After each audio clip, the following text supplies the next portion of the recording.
Hello, second grade friends, and welcome back for Compass Mark's third online lesson. As you recall, we've been talking about our health. We started off with talking about healthy habits, and then in our last lesson, we talked about making decisions. What is a decision? What makes a decision helpful versus what makes a decision harmful? Today, we said we were going to move on and talking about what it takes to make a helpful decision. So, to do that, I'm going to start by sharing a story with you.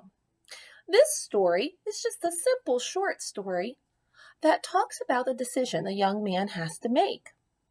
And it talks about 3 simple steps he takes in making that decision. So let's listen to our story called Trouble with Tickets and see what happens and what those 3 simple steps are that we can take to being a decision-making star. Okay, so here we go. Here's today's story. Trouble with Tickets. My grandpa is getting tickets for the carnival, Jason told Leroy and Raymond one day. Maybe you can come too. Great, said Leroy. I never went to carnival before. I went once, Raymond said. I like the Ferris wheel best. Jason's grandfather could only get 3 tickets. One for himself, one for Jason, and one for a friend. Uh-oh, Jason thought. Which friend should I invite? They both want to go. Let me think about my choices. What are Jason's choices? Well, we have step 1 of our decision-making process here. Jason needs to think about what his choices are. Well, here we go. I could ask Leroy. There's one choice. I could ask Raymond. There's a second choice that he has. Or I could just go with Grandpa and not ask anyone else. So there's a third choice that Jason has thought of. Could you think of more choices maybe he has? Well, yeah, there might be another one or 2, maybe even 3. Now let's see what he does next. Well, the next thing Jason did was predict what might happen for each choice. Step 2 of the decision-making process, predict. Predict means we're trying to think about what might happen for each choice that we have to make. So let's see what Jason came up with.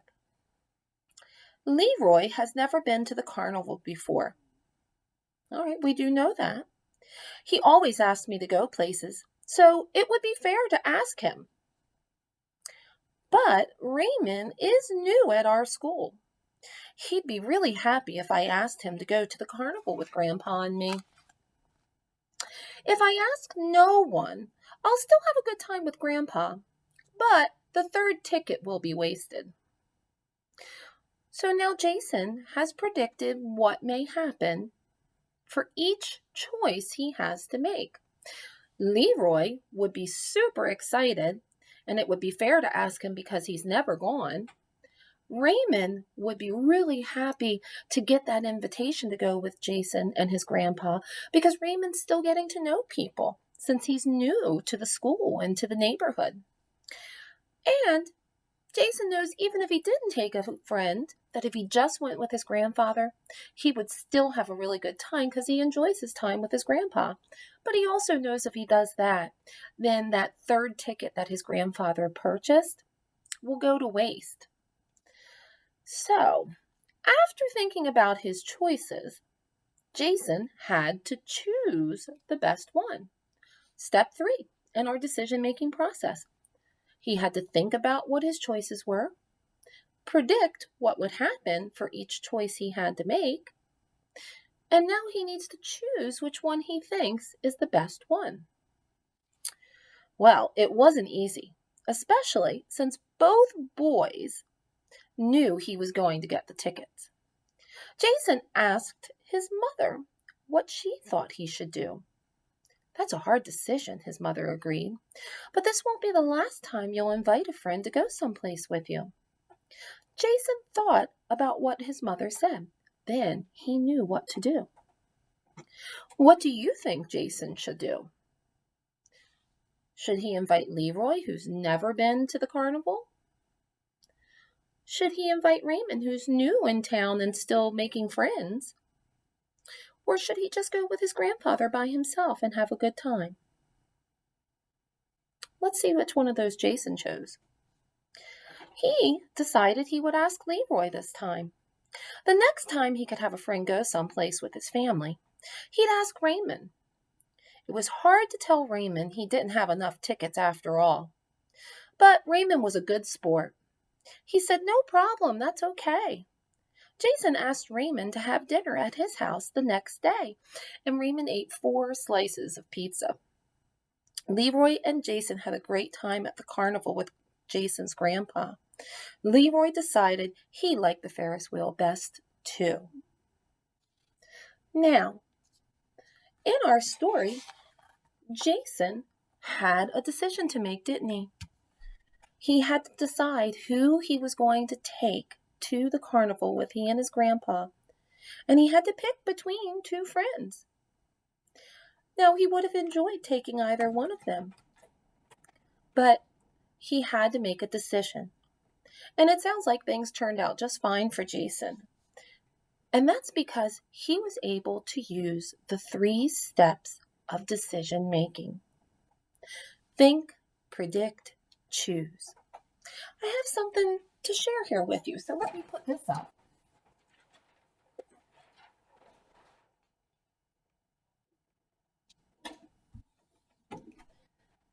Okay, now let me turn my computer here so you can see this fully behind me. Do you guys see what I have drawn here to the side? Well, if you said it's a traffic light, you're right.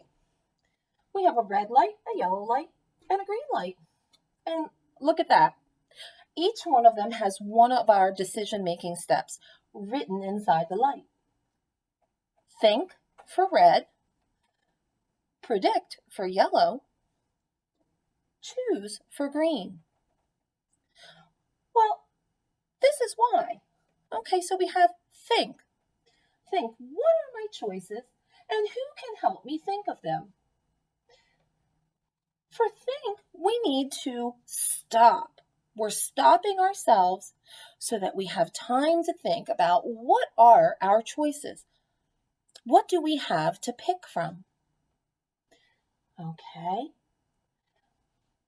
Now it says, who can help me think of them? Well, I know. We talked about that yesterday in our lesson on making decisions. We said we have people that we trust that we can ask for help if we're having trouble making a decision or thinking about what our choices are. Do you remember who some of those people are that you trust?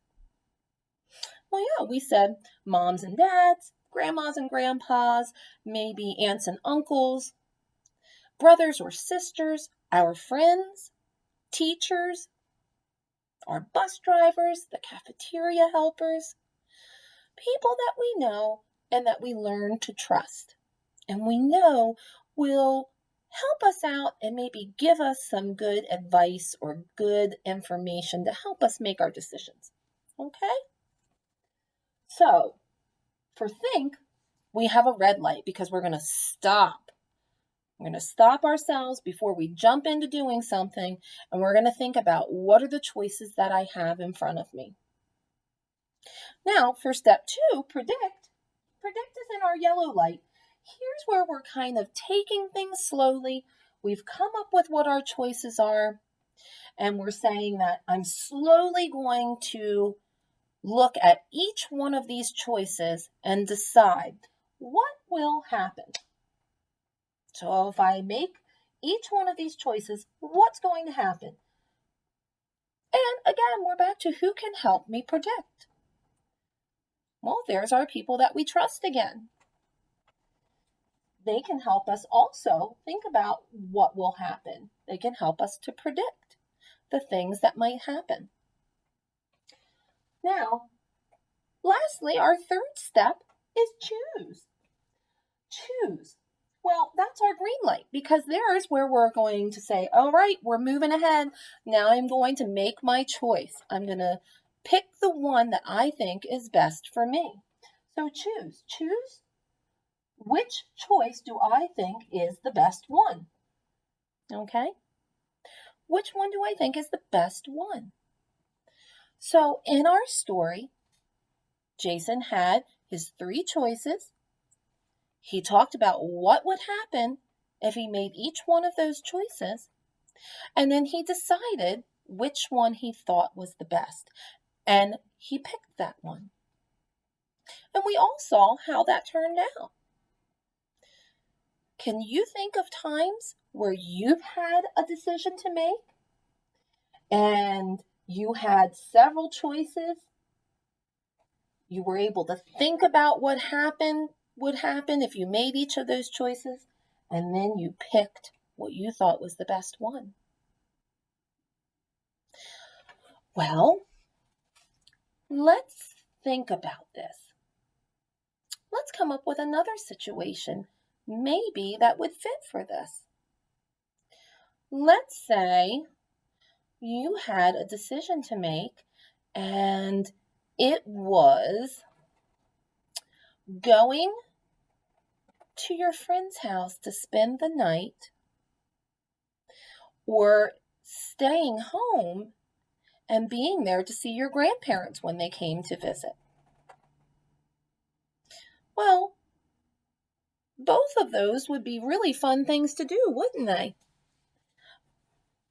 So your choices are to go to your friend's house and spend the night, or stay home and spend time with your grandparents when they come to visit. Would there be any other choices that you could make? Oh, now that's interesting. Maybe you could ask your friend if you could come over for a play date, but come home in time to see your grandparents as well. So there could be a third choice that you would have. So let's say those are our 3 choices. Well, we've done step 1, haven't we? We've thought about what our choices are. Now let's predict. Well, what would happen if you decide to go to your friend's house and stay overnight? And that's the choice you pick. Well, you would have a good time with your friend and you'd enjoy your time at their house. But you might feel a little sad that you've missed seeing your grandma and your grandpa, especially if they don't get to come and visit very often. So that might be what happens if you choose that choice. The second choice that you said you had was to not go to your friends at all, but stay home so that you can spend time with your grandmother and your grandfather. So if you did that, let's predict what's going to happen then. Well, you're going to have a good time seeing grandma and grandpa. You know that you always have fun with them when they come over, and that the family usually does fun things together when they're around. So you would enjoy your time with them. But you might also feel a little sad because you don't get to go to your friend's house that often, and now you're missing out on staying overnight, and maybe they had some fun things planned too. So now you're feeling maybe a little sad, but happy that you're with grandma and grandpa too.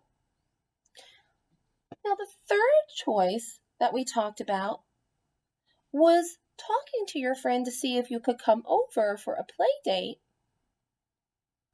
but still be able to come home in time to see and spend some time with your grandparents as well. What would happen if you chose that one?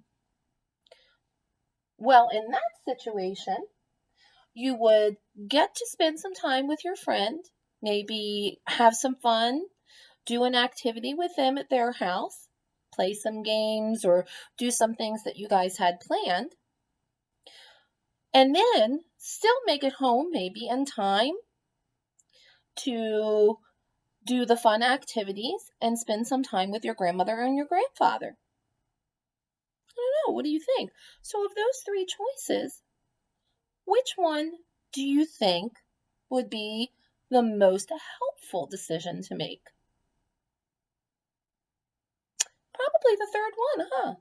Talking to your friend and going over there for a little while still coming back and getting to see your grandparents. So that could be the one that we choose. We get the best of both worlds then, don't we? All right. So do you see how using the 3 steps of decision making works? That's right. We think about our choices, we predict what will happen, we choose the one that is best. Okay. So being able to make a good decision is really important as we talk about our health, isn't it? We started off these lessons talking about healthy habits and the things that we do to take care of ourselves. Well, to make those healthy habits, we need to be able to make good decisions. Decisions that are helpful rather than decisions that are harmful. Like deciding to brush our teeth so that we have healthy teeth and no cavities. Making the decision to wear warm clothing when it's cold outside so that we don't get sick. Deciding to eat healthy snacks or to get some exercise in each day so that our bodies stay healthy. Saying kind things. Deciding to be nice to others. That's another decision that we have to make, isn't it? Am I going to be kind or am I not going to be kind? Well, we want to make the decision to be kind because that helps us to get along better with each other, doesn't it? So decision making is really important in our health. That's why it's so important to learn and to practice the 3 steps of decision making. Think, predict, choose. And I wanted to make sure that you could get a good idea of what that looked like and use the traffic light as a reminder of what to do. Red light, stop and think. Yellow light, slow down. Don't jump into that decision yet because I want to predict what's going to happen. And then green light. All right, now that I've thought about what might happen for each one of those choices, I'm going to move ahead and pick one. So remember your 3 steps. And maybe, just maybe, you can start making those helpful decisions more and more on your own. But in the meantime, always remember, who can help me? Well, we look for the people that we trust, right? Our parents and grandparents, our teachers, our friends, our brothers and sisters. Look for the people that you can trust, and they will give you the help that you need. Now, between now and when we have our next lesson together, I want you to practice using these skills. Each day, when you find yourself facing a decision, needing to choose between 1 or 2 things, I want you to stop and think about your 3 decision-making steps. Figure out what your choices are, predict what will happen, and choose the one you think is best. The more you practice those skills, the more they will become a habit that you will do. Well, I thank you very much for your time today, boys and girls. I hope you've enjoyed this video, and I will look forward to seeing you and teaching our next lesson together. In the meantime, have a great rest of your day. Bye now.